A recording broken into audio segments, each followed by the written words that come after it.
नमस्कार दोस्तों, आप देख रहे हैं हमारा यूट्यूब चैनल श्याम क्लासेस 91। आज से हम सामान्य ज्ञान की सीरीज़ शुरू करने जा रहे हैं, जो कि सभी स्टेट के एग्ज़ाम के लिए महत्वपूर्ण है। तो शुरू करते हैं। प्राचीन भारत के अधिकतर अभिलेख किस पर खुदे मिले हैं? पत्थर या धातु की चादरों पर।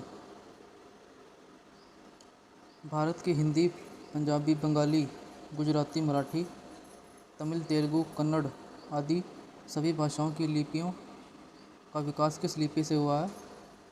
ब्राह्मणी लिपि से हुआ है।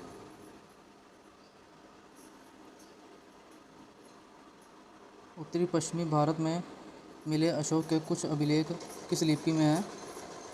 खरोष्टी लिपि में। खरोष्टी लिपि फारसी लिपि की भांति लिखी जाती है, दाएं से बाएं ओर।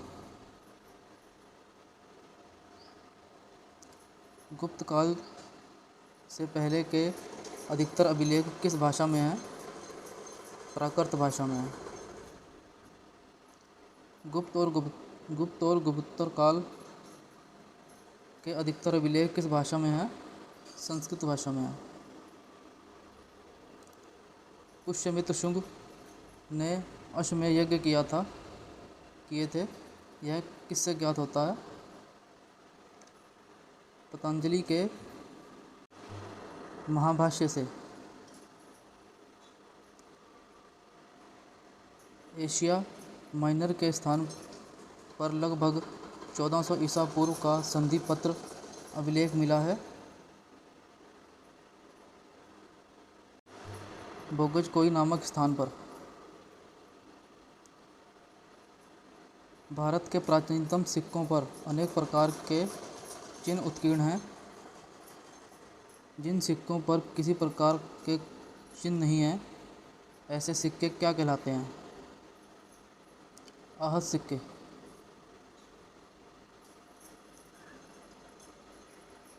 जावा में 9वीं शताब्दी में महायान धर्म बहुत लोकप्रिय हो गया था। इसका पता किससे चलता है? जावा के स्मारक बोरोबुदूर से। ऋग्वेद से किसकी राजनीतिक प्रणाली एवं इतिहास के बारे में जानकारी मिलती है? आर्यों की। ऋग्वेद में कितने मंडल हैं? 10।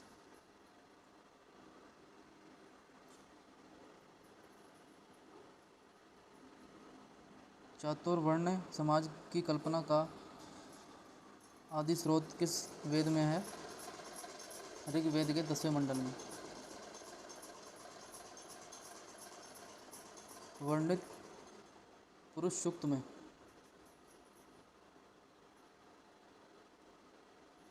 इंद्र के लिए 250 तथा अग्नि के लिए 200 ऋचाओं की रचना किस वेद में की गई है? ऋग्वेद में। वैदिक काल के अंत में वेदों का अंत ठीक प्रकार से समझने के लिए किसकी रचना हुई? वेदांगों की।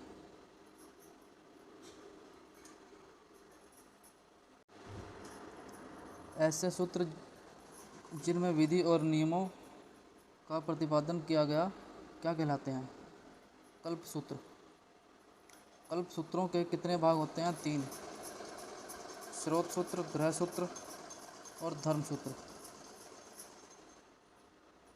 स्रोत सूत्र में कितने उल्लेख हैं? स्रोत सूत्र में किसका उल्लेख है? यज्ञ संबंधी नियमों का। ग्रह सूत्र में किसका उल्लेख है? मनुष्यों के लौकिक तथा पारलौकिक कर्तव्यों का विवेचन। धर्म सूत्र में किसका उल्लेख है? धार्मिक, सामाजिक और राजनीतिक का।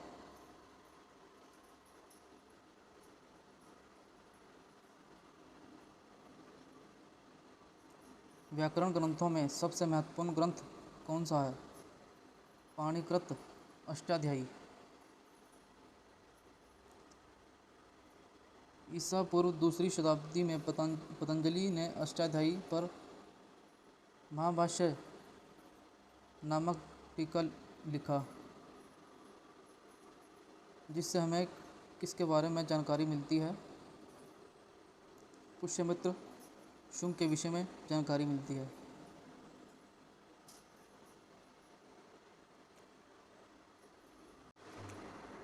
निरुक्त ईसा पूर्व 5वीं शताब्दी में की रचना किसकी है?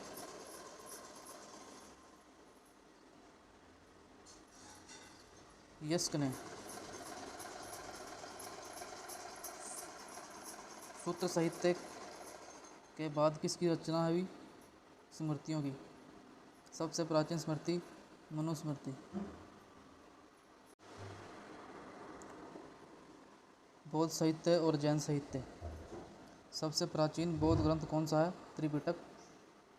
प्राचीन भारत के सामाजिक तथा संस्कृत जीवन की जानकारी किससे मिलती है? प्रारंभिक बौद्ध साहित्य से। बौद्ध के पूर्व जन्म की कहानी किस में वर्णित है? जातक में।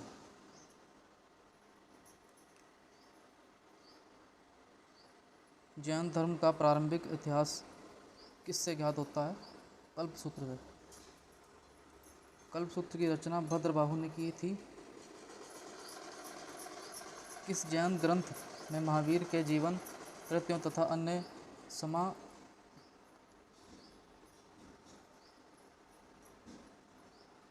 समकालिकों के साथ उनके संबंध का वर्णन मिलता है? भगवती सूत्र में। विदेशी यात्रियों के वर्णन विदेशियों के वृत्तांतों के विवेचन को 3 वर्गों में विभाजित किया गया है। यूनान और रोमन के लेखक, चीनी यात्रियों के वृत्तांत, अरबी लेखक। यूनान और रोम के लेखकों में सबसे प्राचीन वृत्तांत किसका है? हेरोडोटस और टीसीएस के। इतिहास का पिता किसे कहा जाता है? हेरोडोटस को। हेरोडोटस द्वारा लिखित पुस्तक का नाम है हिस्टोरिका। इंडिका किसके द्वारा लिखित पुस्तक है? मेगस्थनीज द्वारा।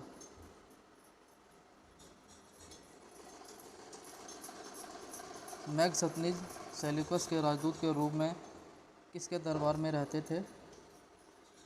चंद्रगुप्त मौर्य के।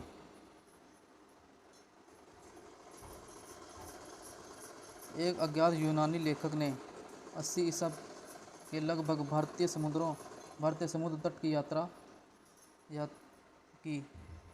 उसने अपने वर्णन में भारतीय बंदरगाहों के नाम तथा इससे आयात और निर्यात की जाने वाली वस्तुओं के नाम लिखे हैं।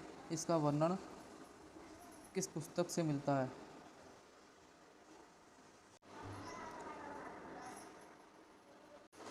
Periplus of the Erythraean sea. Ptolemy की किस पुस्तक से 150 ईसा के आसपास प्राचीन भारतीय भूगोल व वाणिज्य की जानकारी मिलती है? जियोग्राफी से। किस लेखक ने मैगस्थनीज के बारे में काल्पनिक माना है? स्ट्रोबो ने।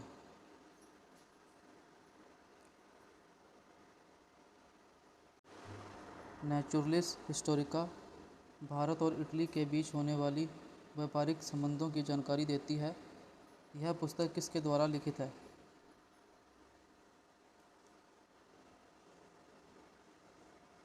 प्लिनी के द्वारा। चीनी यात्रियों के वृत्तांत। चीनी यात्री में सबसे अधिक महत्वपूर्ण वर्णन किनके हैं? फाहियान हुएनसांग, इतिसोंग। फाहियान 5वीं शताब्दी ईसा में भारत आया था और 14 वर्ष भारत में रहा। उसने विशेष रूप से बौद्ध धर्म की स्थिति के विषय में लिखा। और वह किसके शासनकाल में भारत आया? चंद्रगुप्त द्वितीय के शासनकाल में।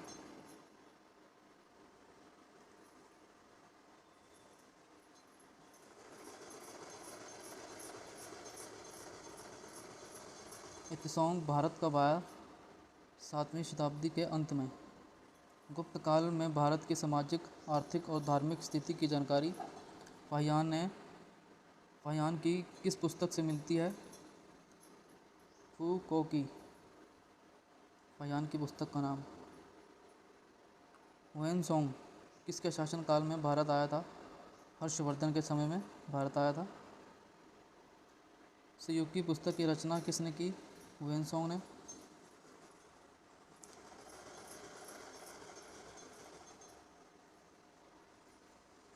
सुलेमान 9वीं शताब्दी ईस्वी के मध्य में भारत आया था। उसने किसके बारे में लिखा है? पाल और प्रतिहार राजाओं के विषय में लिखा है।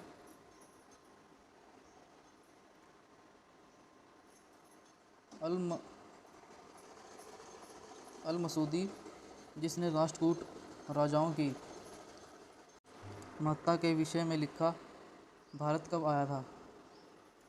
941 ईसा पूर्व में आया था।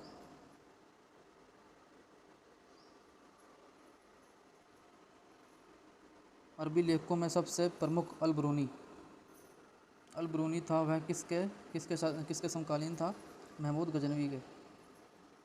अल ब्रूनी ने अपनी किस पुस्तक में भारत का बहुत तर्कसंगत और पूर्ण रूप वर्णन लिखा है? तहकीक उल हिंद में। Thank you for watching. Channel को सब्सक्राइब करें, शेयर एंड लाइक करें और वीडियो को ज़्यादा से ज़्यादा शेयर करें।